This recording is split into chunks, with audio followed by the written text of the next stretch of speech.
My name is Marsha. I'm a compulsive recovering overeater.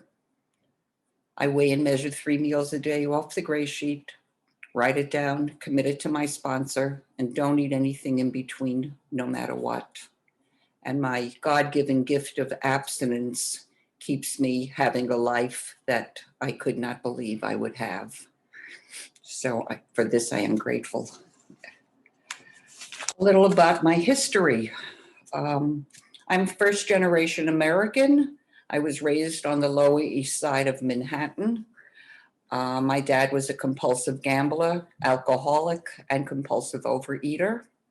My mom was a secret eater.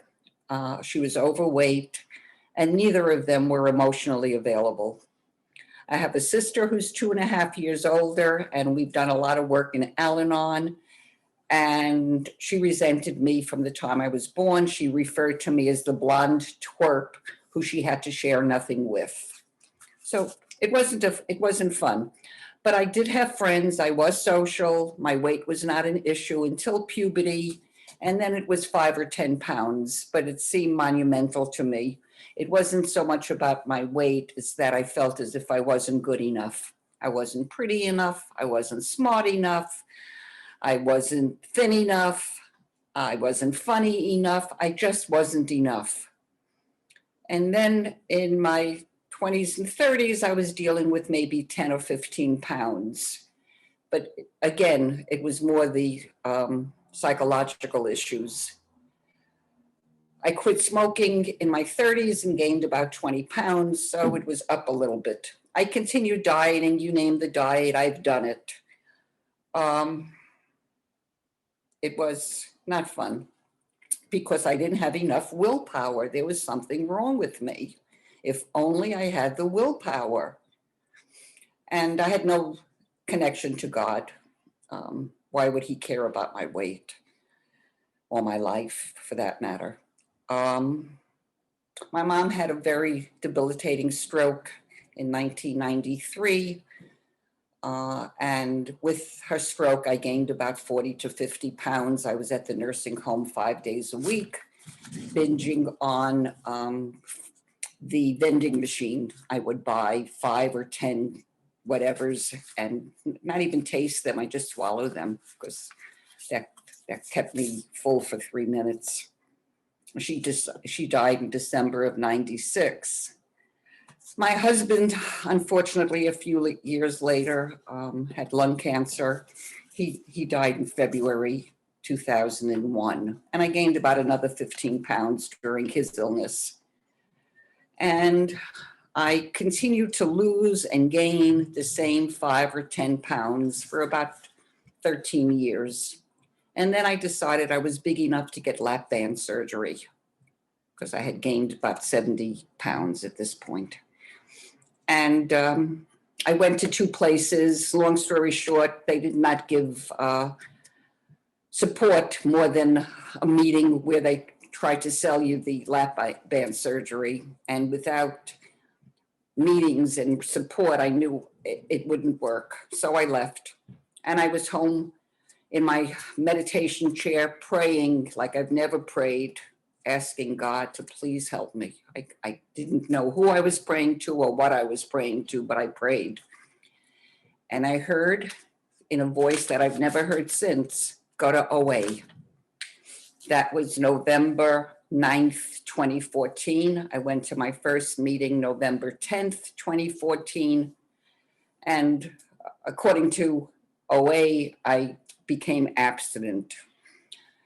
The biggest thing for me was hearing that I had a disease.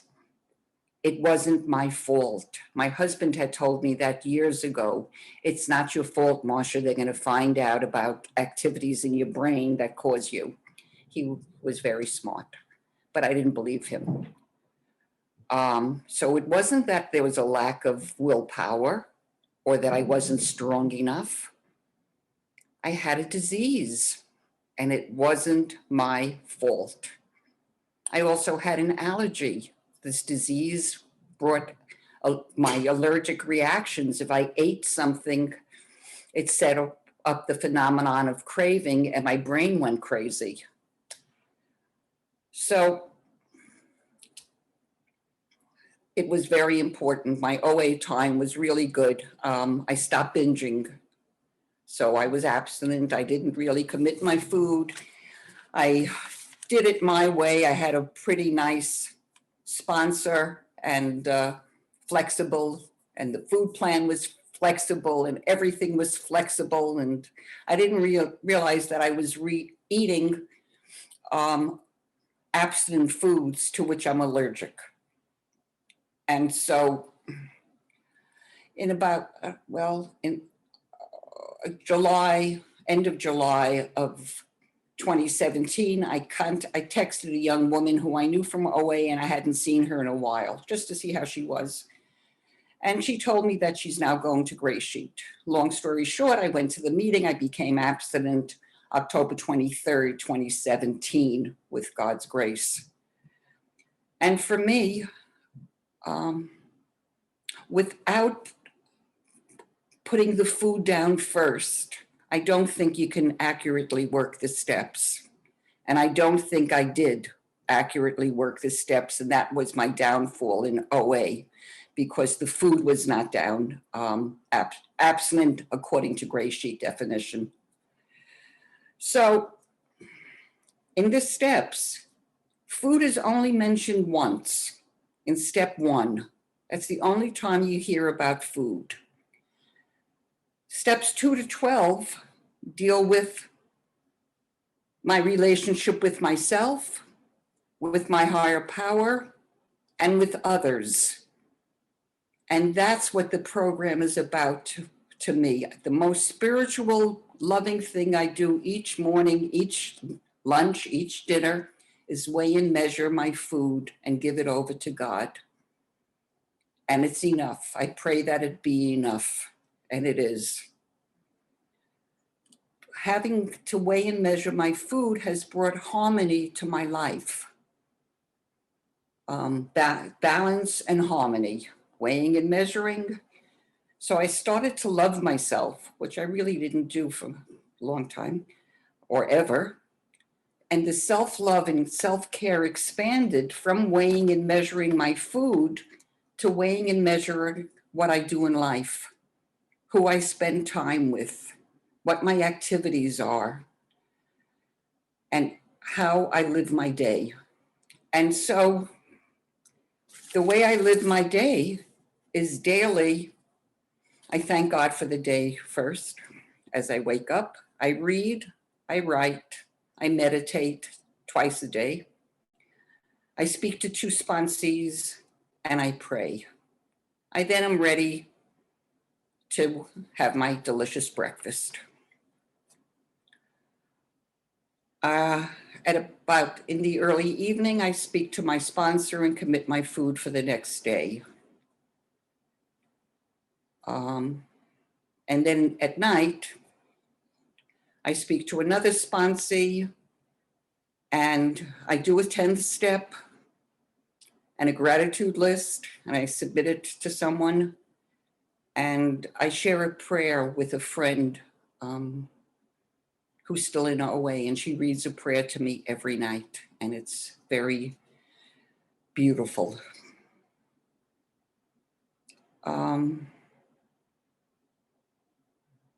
I do service as I can, and thank you for inviting me to come here and speak.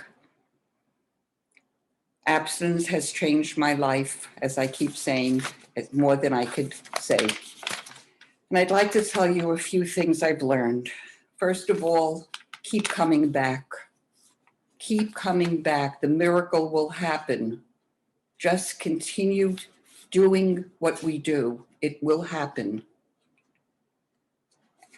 I've learned that nothing changes if nothing changes.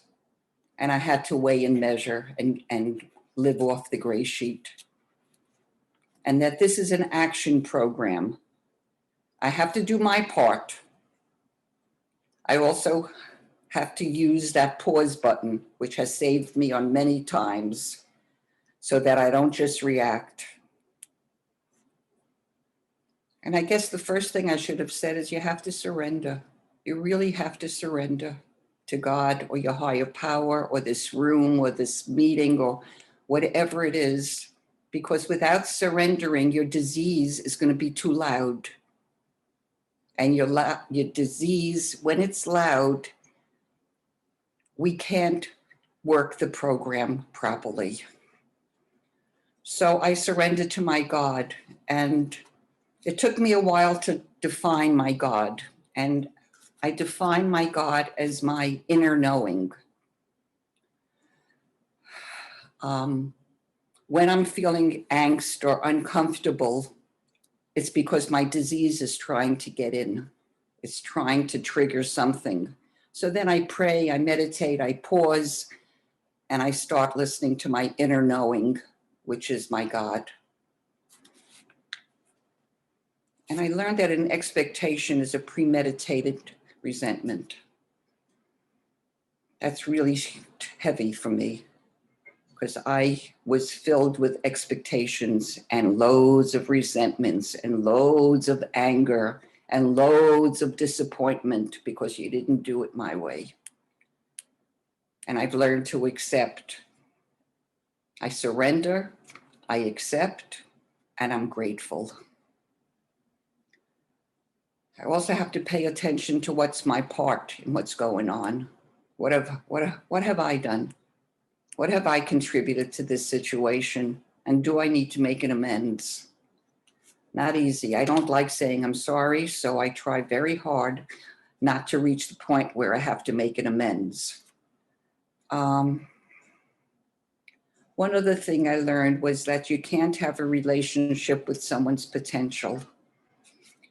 And because I did, I now have a very difficult relationship with my nephew, who I helped raise from the time he was born, and he's now 52. That's 2 minutes left. Thank you. And I'm trying to heal that relationship. I pray about it every day. And what I'd like to say now is to read some of the freedoms we gain in program, and to leave you with the thought that you shouldn't put the gifts of recovery, all these wonderful gifts we received, before your recovery. Because if you do, and you stop coming to meetings, and you stop weighing and measuring, and you stop praying and working the steps, you will relapse. I'm sorry to say, I've seen too many people that I know and love in relapse. So don't do anything to give up your recovery. Weigh and measure without exception. And some of the freedoms we know beyond our wildest dreams, it's from the 12 and 12. Freedom from the phenomenon of physical craving, freedom to experience clarity of mind, freedom to eat diversely from a wide variety of delicious and nourishing fruits, vegetables, oils, fats, and proteins. Freedom to live in a body healthier than any previously known. Freedom to become what each of us always wished to be, or someone new. Freedom from the exorbitant cost, serious damage, and health consequences of food addiction and compulsive eating behaviors. Freedom to relate to others independently and interdependently. Freedom to experience one's own reality. Freedom to express oneself clearly and authentically to others and our higher power. Freedom to set up and keep appropriate external and internal boundaries, the ones that hold others at appropriate distances and those that contain what comes from inside oneself. Freedom to fulfill the potential ignored or forgotten and to become who I am now. And freedom to strive to align with higher power's will. Taking full responsibility for our actions in the past and present, we walk forward in freedom. Thank you for inviting me and allowing me to share. And I don't eat no matter what.